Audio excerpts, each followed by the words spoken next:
وما خلقت الجن والإنس إلا ليعبدون.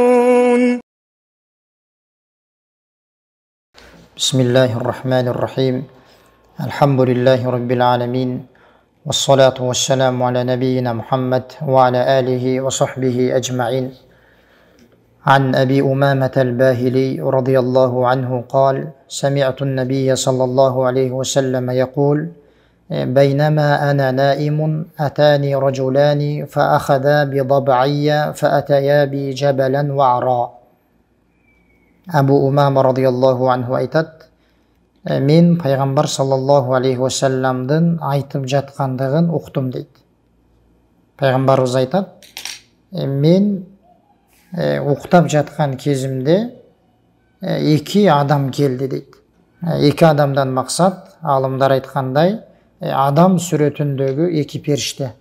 Пайғамбарымыз айтат: анан ал екі адам менің билегімден, менің қолымдан қармап, мені бір биік болған, шығу қиын болған бір тоға алып келішті дейді. Фақала исад. Ал адам сүретіндегі екі періште ошол тоға келген учурда маға ошол тоға чық деп айтышты дейді. Фақулту инни ла утиқу. Пайғамбарымыз айтат: мен бұл тоға шыға албаймын деп айттым дейді. Ошондо жанагы адам сүретіндегі періштелер: инна санусахилуху лак. Біз саға бұл тоға шығуыны жеңілдетебіз деп айтышты дейді. Фасаиттуху. Пайғамбарымыз болса: мен ал тоға шығып баштадым дейді. Хатта ида кунту фи саваил джабал ида би асватин шадида. Пайғамбарымыз айтат: мен ошол тоға шығып, қачан мен ал тоғының жарымына келген учурумда мен өте қорқынышты үндерді ұқтым дейді. Культу ма хадихил асват. Пайғамбарымыз айтат: бұл эмне деген үндер деп сұрадым дейді. Қалу хада уау ахлин нар. Алар маға: бұл үндер тозоқ елінің үндері деді дейді. Бұл үндер, бұл қату шығып жатқан қорқынышты үндер, бұл тозоқтығы азапталып жатқан адамдардың үндері деп айтышты дейді. Сумман тулиқа би фаида ана би қаумин муаллақина би арақибихим мушаққақатан аштақухум тасилу аштақухум дама. Пайғамбарымыз айтат: кейін мені дағы алып жөнөштү дейді. Мен ошентип бір балтыр тарамыштарынан асылып қойылған бір қауымға келдім дейді. Бұттарынан асылған бір қауымға келдім. Алардың оздору кескеленген, оздорунан қан ағып жатқан екен дейді. Шундай бір азапталып жатқан адамдарды көрдім деп атат. Алар бұттарынан балтыр тарамышынан асылып қойылған адамдар дейді. Алардың оздору кескеленіп, оздорунан қан ағып жатқан дейді. Ошондо мен дейді пайғамбар саллаллаху алейхи ва саллям: "Ман хаула?" Ким бұлар, мындай азапталып жатқан бұлар ким деп сұрадым дейді. Ошондо алар: "Аллазина юфтируна қабла тахиллати саумихим." Алар маға: бұл адамдар, мындай қорқынышты азап менен азапталып жатқан адамдар, бұлар оздорун оз ачар болудан алдын ачып алған адамдар деді дейді.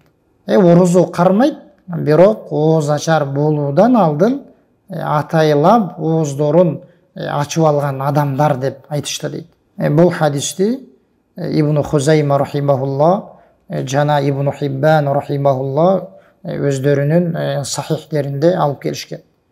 Бұл хадисти Мухаммад Насуруддин Ал-Албани рахимахулла сахих хадис деп өкім берген. Пайғамбар саллаллаху алейхи ва саллям бұл хадисте орозо қармап, бирок орозосын күн батқанға чейін бүтүрбөй, күн батуусунан алдын ачып алған адамдын азабын айтып атат. Ал адамға берилген жазаны айтып атат. Алымдар айтышат, бұл хадисте пайғамбар саллаллаху алейхи ва саллям орозо тутуп, бирок оозачар болудан алдын оозун ачып алган адамдын азабын айтып атат. Ушунчалык катуу азап болот экендигин айтып атат. Эми дегеле орозо кармабаган адамдын акыбалы кандай болот деп айтышат. Кээ бир мусулмандар бар, Аллах сактасын, орозо келеби, орозо айы чыгып кетеби, анын жүрөгү эч бир кыймылдап койбойт. Орозо менен дагы эч кандай анын иши болбойт.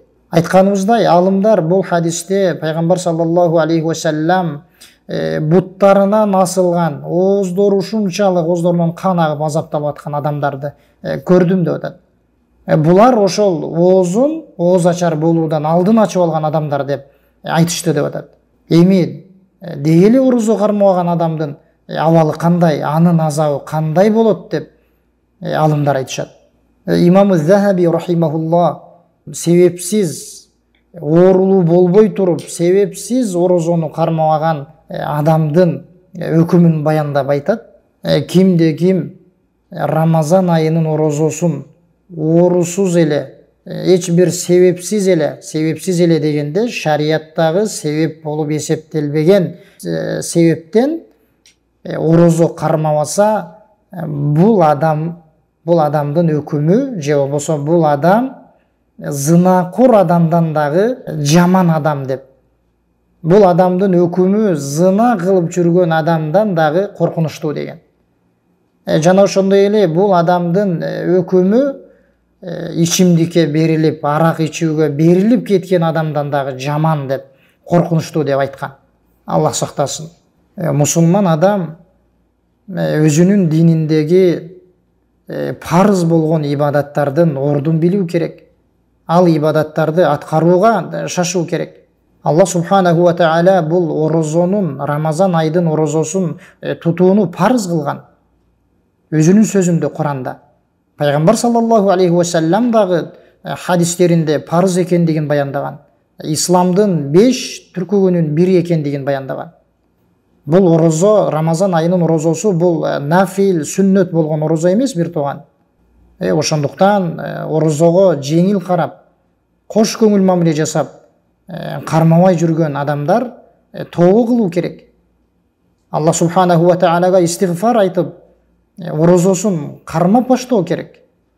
Аллах субханаху ва таала баарыбызга тавфик берсин.